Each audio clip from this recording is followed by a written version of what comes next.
Ed, Harry, boys, hello all the way from Tanzania, and I've got a challenge for you both, and you're going to have to compete against each other. I'm not going to tell you what it is just yet. All I'm going to say for now is that you need to be at Rutland Water this Sunday, 11 a.m, and in the meantime, wait for the postman, because something special is coming for you both. So with our presents from George, we headed for Rutland Water.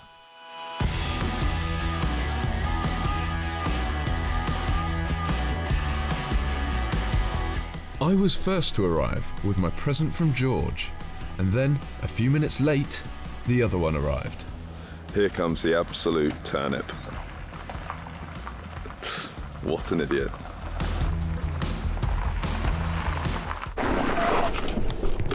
Morning! Why are you late? You forgot something, didn't you? Yeah, I forgot George's present. I had to turn around and go get it. You're useless. We did what we could to pass the time until we got an update. Yep. Okay, hold on. It's George. He sent a video. Hello boys, hopefully you've been keeping very well. It's been tough here in Tanzania, as you can probably see. But let's get to the important stuff, your challenge. I know that you've got your gifts by now. And your task, if you choose to accept it, is to go out into the reserve, and you cannot leave the reserve. Take the best photograph you can with wildlife in it, and you have 2 hours starting from now. Oh, and I forgot to say, you have to get the photos developed, send them to me anonymously, and I'm going to pick the winner. So this really is a challenge. I'm hoping you've already started, actually. Okay, so wildlife in 2 hours with this. Yeah. So, at precisely 11:33, we began our challenge. And then we collected our gear and actually started the challenge.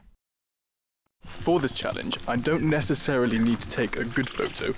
I just need to take a better photo than Harry. Normally that's quite straightforward, obviously. But with this thing, I'm a bit less sure. Okay, so we've only just started the challenge and already I found something to photograph. Come and have a look at what I've found. And it is a small skipper, just there.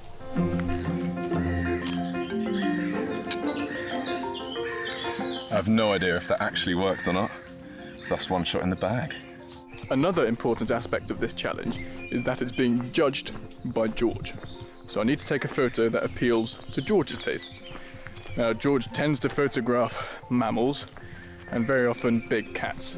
So I'm going to keep my eyes peeled, and if any lions appear, then perfect. But failing that, anything else which is sort of enigmatic or charismatic in a way, ducks can be quite endearing. Either way, I need to steer clear of insects. Insects are definitely going to be the way to go today. The sun's out, it's really, really warm, and there are literally millions of them buzzing around.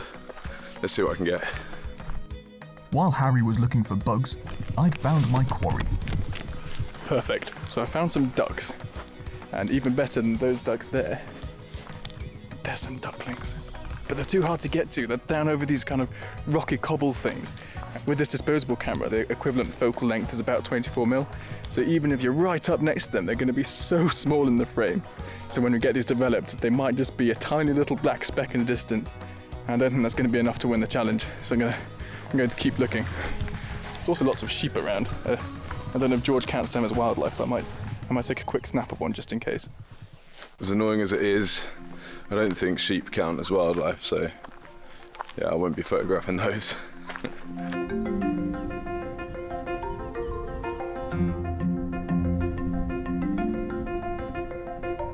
Sheep photo in the bag.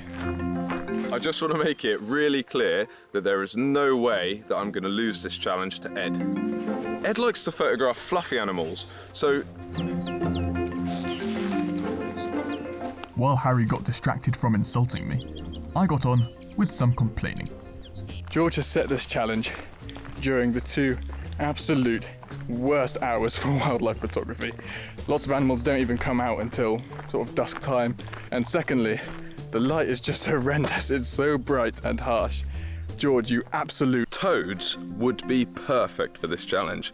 They're relatively approachable compared to a lot of other animals around here. So I'm having a look around now.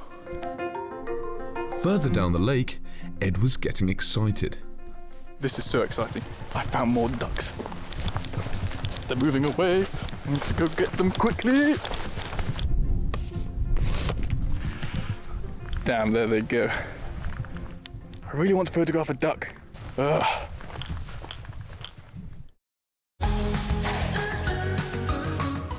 Photographing bugs with a cheap and cheerful camera was making Harry feel nostalgic. I haven't used one of these cameras for about 15 years, and the last time I used one was at Josh's 9th birthday party.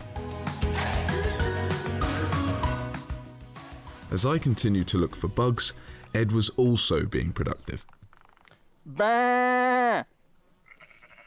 I was starting to enjoy myself as a red admiral butterfly flew into my face.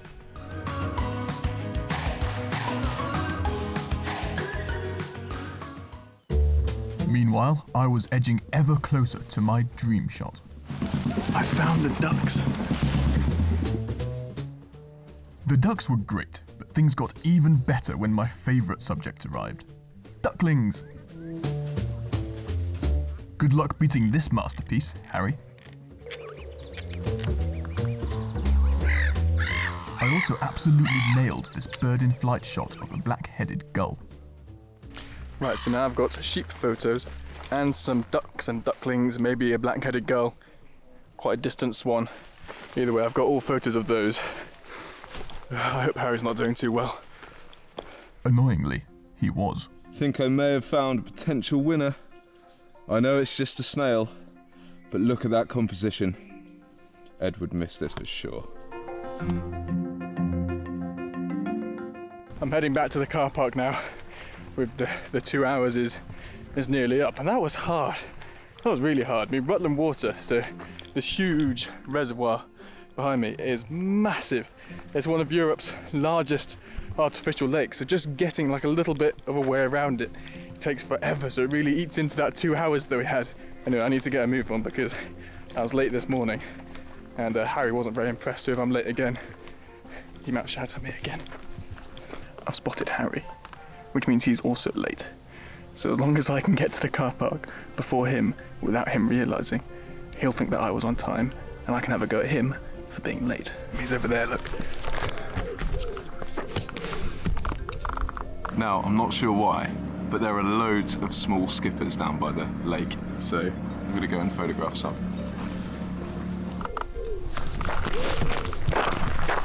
Here comes Harry.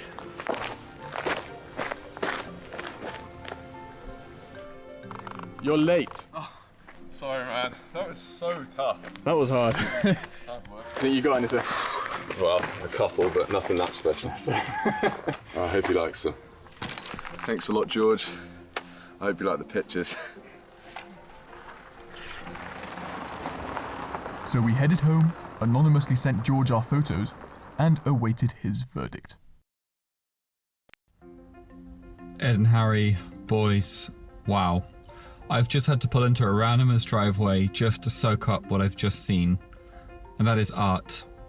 Art that will live on for centuries. All I can see is just the behinds of sheeps and ducks that look like they've flown in from the 19th century, and oh wow, those wonky horizons, boys. Honestly, I think it's a travesty that I have to pick a winner. But if I was forced to, it's gonna be Disposable #1. With those, I think it's grass in the foreground and some like water in the back, and I'm sure there's maybe some form of wildlife in there somewhere. If I'm honest, it's my impression that you should both give up now. It was so nice to hear just how impressed and proud of us George really was. Give me a refund yesterday, please.